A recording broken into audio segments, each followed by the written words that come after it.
antebrachium, forearm. So what is that? It's the region between your elbow joint and your wrist.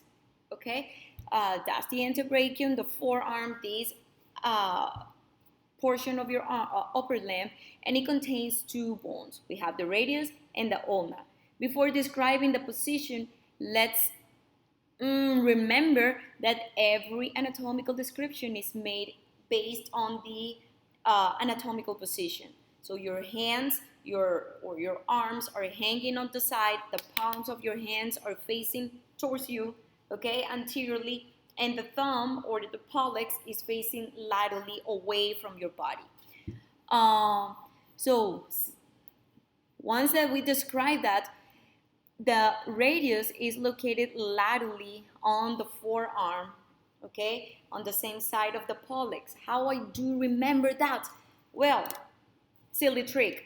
This, the thumb of your hand, the pollex, is the antenna of the radius. Got it? Let's see if you can see. Here. Antenna of the radius. Radius is on the same side of the thumb or the pollex. So in the other side, in the medial side, is the ulna. Okay. In anatomical position, look at them in here, the two bones in the forearm, radius laterally located ipsilateral to the pollex, and ulna medially located on the same side of your pinky. But when we turn, like when you're opening the door or actually closing it, when you turn your hand from anatomical position, from palm facing to you anteriorly to palm facing to me posteriorly, when you do this movement, which is called pronation, the radius cross over your ulna, and they look like this, okay? Let me show you in here. See, they look like this. Now, radius and ulna, they're both joined proximally and distally, in here and in here, and they're joined also by this ligament that is called, consists of dense regular connective tissue and is linking two bones. So it's a ligament, not a tendon, right? Interosseous membrane is a ligament. What else? Okay, and this is how this ligament actually allows the radius to cross over the ulna during pronation. We'll describe next chapter when in joints, these two joints between the radius and the ulna. Now, the ulna, we said, is the medial bone of your forearm, and is the important bone that forms the elbow joint, the joint between ulna, radius, and humerus, but more importantly between the ulna and the humerus. As you can see, the ulna looks like a monkey wrench, right? And this superior or proximal portion of the bone has this hook that we call olecranon process that fits perfectly into that fossa that we described on the posterior aspect of the humerus, which is actually called the olecranon fossa. So the olecranon process fits into the olecranon fossa of the humerus to form the elbow joint.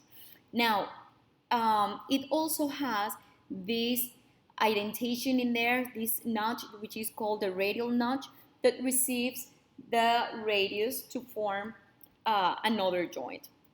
Now, distally, in the distal aspect of the bone, it's important to understand that this part of the bone, and this is like I'm seeing it like that, like the inferior view of the bone, okay? So distally, that bone is separated actually from the bones that we have on the wrist, the carpal bones, by a piece of fibrocartilage. So it has almost no role in the articulation of the bones of the forearm to the hand or to the wrist. So it plays almost no role in movement of the hand and the wrist. Important to remember this now in chapter 9 and when we cover muscles. Now, in the other side, here we have the monkey wrench-like bone, which is the ulna. Laterally, we have the radius. And see, is your lateral bone of the forearm. Seeing here how the radius and the ulna are joined together in at the radial notch of the ulna. And the radial also, let me, yes, I'm gonna draw. I know you were waiting for that, right? Right here in at the level of the head. I don't want to give in too much details now, but in here, thank you. Okay, right in here, I don't know why it's not letting me. Oh, maybe because, no? Yeah. Ooh. Let's try. Let's see. I think you get, no? Okay, the thing is that here in the radius articulates with a capitulum, remember, of the humerus.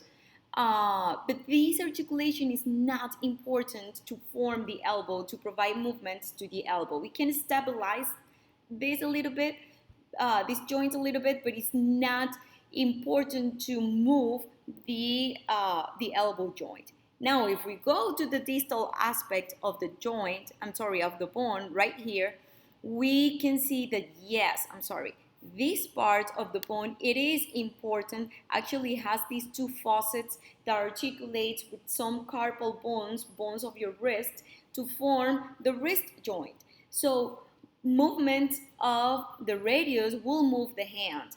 Movement of the ulna will move or are involved in movement at the elbow.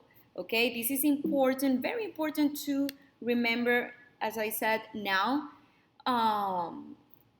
Also in joints, to understand the movement at the elbow joint and at the wrist, and also to understand that muscles, later in the chapter of muscles that attach to the radius can move the hand, but muscles that attach to the ulna won't have any involvement in the movements of the hand. Okay, in this I included this image in here to see one more time how this is the lateral radius, this is the medial ulna, and the radius is articulating directly with some bones here on your wrist, with some of the carpal bones, and the ulna is not. It's in here, right in here, there is a piece of fibrocartilage separating these two joints, so it has no role in here, but it is very important to form the elbow joint. Hope that's clear. See you in the next.